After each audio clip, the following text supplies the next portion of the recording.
What if I told you that the gods, worshipped by the earliest human civilizations, weren't divine spirits, but flesh and blood astronauts from another world? This isn't the plot of a new sci-fi movie. It's a theory that has captivated minds for decades, suggesting that ancient Sumerian texts tell the story of the Anunnaki, powerful beings who descended from the heavens. Welcome back to Bizarre Bureau, where today we're blasting off into one of history's most fascinating and controversial mysteries. Did ancient aliens kickstart human civilization? Let's decode the tablets and find out. Our story begins in ancient Mesopotamia, the cradle of civilization, in a land the Greeks called the land between the rivers. Here, around 4500 BC, the Sumerian culture blossomed, seemingly out of nowhere. They gave us writing, the wheel, astronomy, complex laws, and epic poetry. Their clay tablets, inscribed with cuneiform script, tell us everything about their daily lives, their beliefs, and their gods. But according to some interpretations, these tablets tell a far more extraordinary story. Enter Zecharia Sitchin, an author who in the 1970s proposed a radical new interpretation of these ancient texts.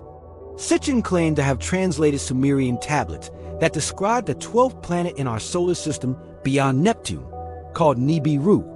This planet, he argued, has a long elliptical orbit that brings it into our inner solar system roughly every 3,600 years. And according to his translations, Nibiru was inhabited by a technologically advanced humanoid species, the Anunnaki. The name itself is often translated as those who from heaven to earth came. Sitchin's theory, laid out in his book series, The Earth Chronicles, goes like this. About 450,000 years ago, the atmosphere of Nibiru was deteriorating. The Anunnaki needed a specific element to save their home world, gold. Not for currency or jewelry, but to grind into a fine powder and disperse into their atmosphere, creating a protective shield. So, they launched a space mission, scouting the solar system for this precious metal. Their search led them to a promising blue planet teeming with resources, Earth, led by a commander named Enki. The first Anunnaki expedition landed in what is now the Persian Gulf.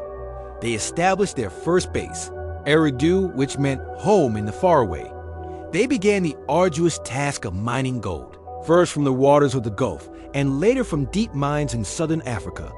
You might be wondering, is there any evidence for this? Proponents of the theory point to ancient mines discovered in Africa, some of which date back over 100,000 years, far earlier than mainstream historians believe large-scale mining began. Could these have been the Anunnaki's gold mines?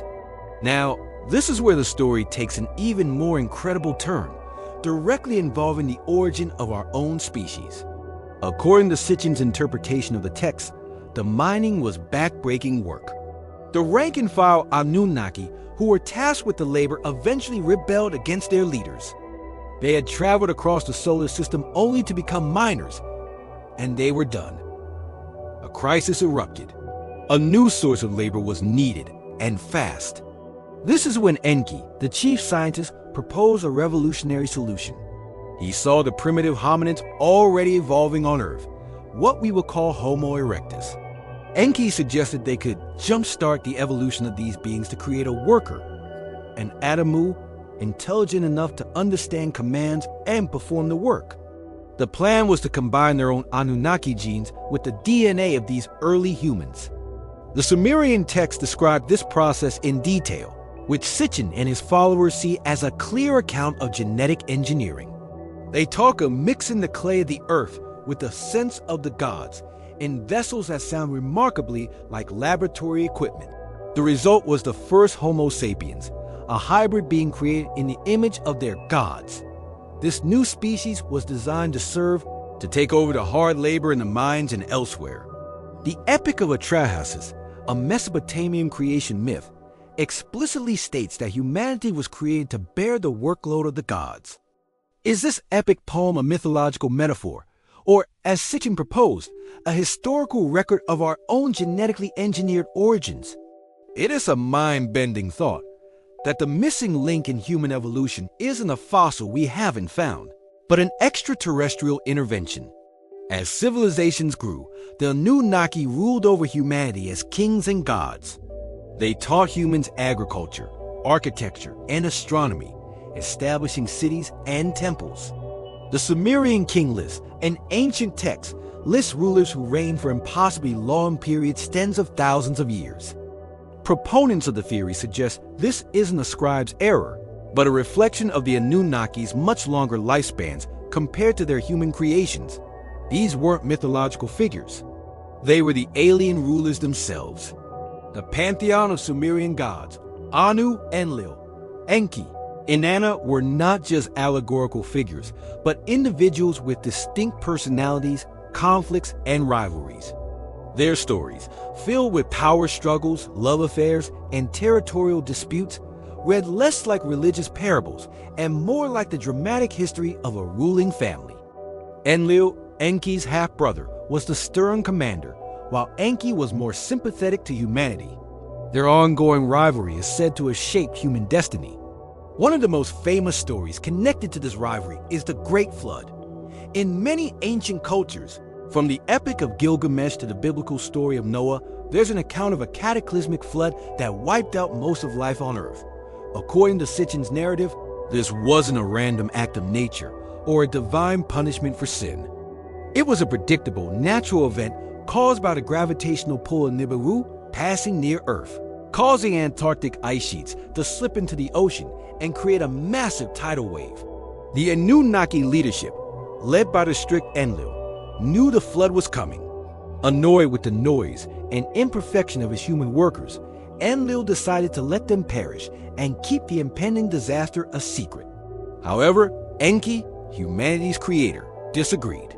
He secretly warned one of his faithful human followers known as Utnapishtim in the Gilgamesh epic, and Noah in the Bible, instructing him to build a boat to save himself, his family, and the seed of all living things. This act of compassion ensured humanity's survival, much to Enlil's fury. After the waters receded, the Anunnaki realized they still needed humans to rebuild the world, and so a new pact was made. So, where did they go? The theory suggests that as Nibiru moved away from Earth on its long orbital path, many of the Anunnaki returned to their home planet.